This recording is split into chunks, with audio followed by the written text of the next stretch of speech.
नमस्कार, मैं अंकिता और आप देख रहे हैं न्यूज जोन। लोकसभा चुनाव के चौथे चरण का मतदान शुरू हो गया है। इस चरण में कुल 10 राज्यों और केंद्र शासित प्रदेशों के 96 लोकसभा क्षेत्रों में वोट डाले जा रहे हैं। इनमें आंध्र प्रदेश की 25, बिहार की 5, झारखंड की 4, मध्य प्रदेश की 8, महाराष्ट्र की 11, ओडिशा की 4, तेलंगाना की 17, उत्तर प्रदेश की 13, पश्चिम बंगाल की 8 और जम्मू कश्मीर की 1 सीट शामिल है।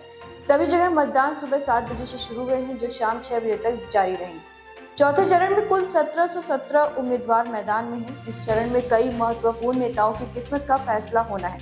इनमें यूपी के कन्नौज से सपा नेता अखिलेश यादव, बिहार के बेगूसराय से बीजेपी नेता और केंद्रीय मंत्री गिरिराज सिंह, उजियारपुर से बीजेपी नेता और केंद्रीय गृह राज्य मंत्री नित्यानंद राय, मुंगेर के जेडीयू के ललन सिंह, पश्चिम बंगाल के बहरामपुर से कांग्रेस के अधीर रंजन चौधरी, तेलंगाना के हैदराबाद से नेता असुद्दीन ओवैसी और पश्चिम बंगाल के आसनसोल से टीएमसी के शत्रुघ्न सिन्हा खास है।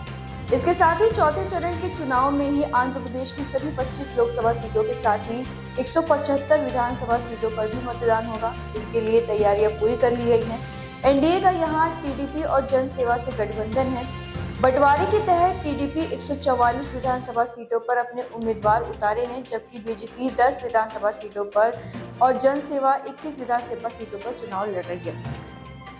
वहीं निर्वाचन आयोग ने शांतिपूर्ण चुनाव कराने के लिए सुरक्षा के कड़े प्रबंध किए हैं। सभी जगह केंद्रीय सुरक्षा बल की कई कंपनियां लगाई गई हैं। इसके अलावा स्थानीय पुलिस और पीएससी भी तैनात की गई है। जहां एक तरफ चौथे चरण के चुनाव में सभी पार्टियों के दिग्गज नेता मैदान में उतर चुके हैं, तो दूसरी तरफ बीजेपी और कांग्रेस के मतदाताओं से वोट करने की अपील की गई है।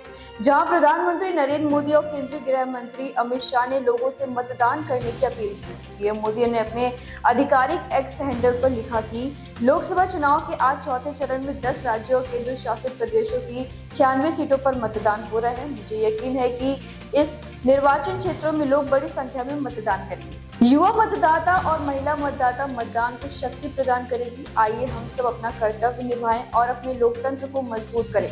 तो वहीं कांग्रेस नेता राहुल गांधी ने भी बड़ी संख्या में लोगों से मतदान करने की अपील की है। उन्होंने कहा कि आज चौथे चरण का मतदान है।